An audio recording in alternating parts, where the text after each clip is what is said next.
Well, I want to do a little introduction video on my brand new trailer I just picked up last week. This is my 2021 Diamond C FMAX212. So the numbers on it is a 25,900 pound GVW with a stated empty weight of 7,625 pounds. We'll see. We'll put it on scales at some point and see if that's accurate. 12,000 pound axles, 215/75 R17.5s, and yeah, there's the basics. So I special ordered this trailer on December 14th or 15th of 2020, and it came in on November 15th of 2021. So a little bit of a delay, but it is pretty much exactly what I wanted. I'll just go through real quick some of the quick upgrades I did. Obviously the 17.5 wheels and tires are an upgrade over the standard 16s. You see those oil bath hubs, obviously, and those hubcaps are standard. We've got the hutch adjustable suspension versus regular slippers. I just prefer that for the longevity.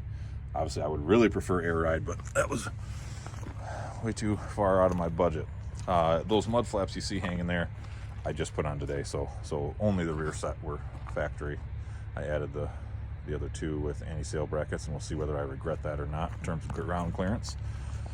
It has the factory again is the two pull-out steps, which are really nice because you got the handle right up here to grab onto. So actually we're going to use those right now.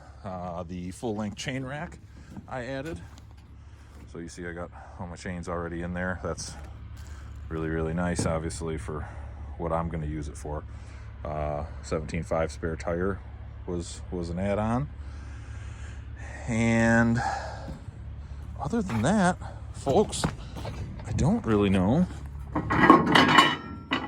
that I have any extras. It's got the standard 30K Bulldog XP1 coupler,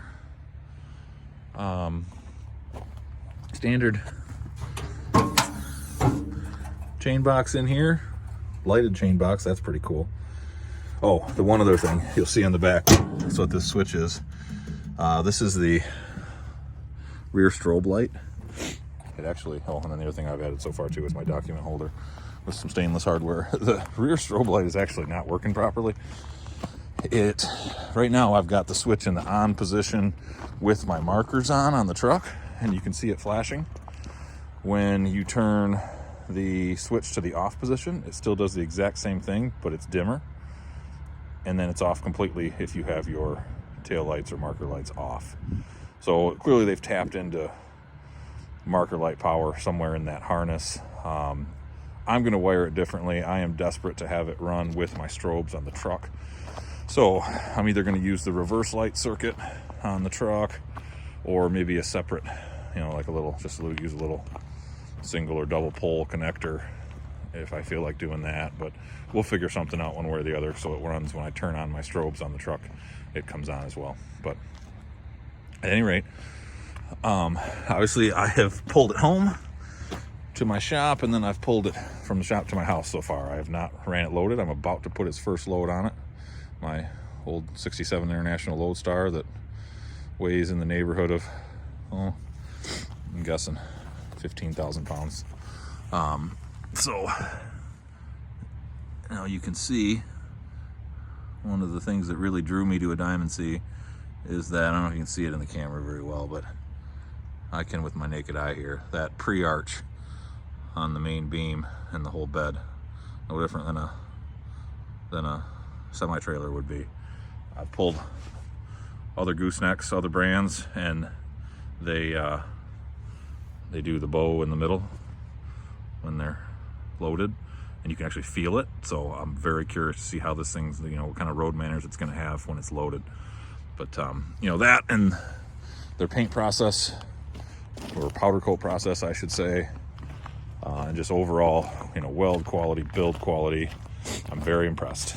I wasn't impressed with the 11-month wait time, but I think that's kind of, unfortunately, industry standard right now, across the board. So,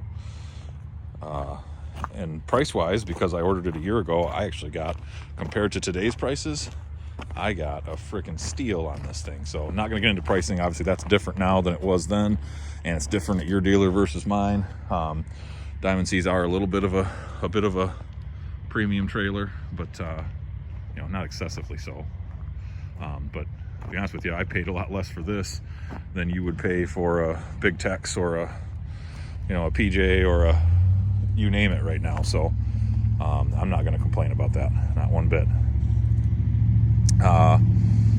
Surprising any other details here. Oh, this is a 35 foot, by the way. I did not get the longest longest you can get in a, you know, in a gooseneck package like this from Diamond C anyway is a 40 footer. So this is 30 foot of flat deck with a 5 foot beaver tail. So it does not go into my driveway across the street. I had to actually nose the truck into my driveway and then back in over here to my property, and I, you know, kind of hugged the ditches with steers on the truck and the trailer tires on the opposite ditch, but we got her in. One cool thing that Diamond C does is these latches for the max ramps, so they don't chatter and bounce. So that's pretty cool. I'm gonna leave that off actually because I'm about to load a truck. So we'll pin that in there. And then they also give you the real cool little stow system, but they give you the bracket in here. It just notches into a bracket on the frame, if you probably can't see that, and then pins here. You can pull it out, pin it down here, and then back up in a couple different positions actually for stand your ramps up vertical, which is exactly what I'm going to do. I think I can fit that thing up front and my International out back as long as those ramps are in the vertical position. So that'll be cool for when I go to truck shows. So at any rate, just a quick little intro. I'm pretty pumped about this thing. It's gorgeous, and I've been waiting for a long time for it, so excited to put it to work for its first time. Thanks for watching. All right, and poof, first load on the trailer. There is still some nice arch to that frame, and that is with, well, like I say, I don't think there's anything less than 15 thou. I mean, maybe only 14 at the scale.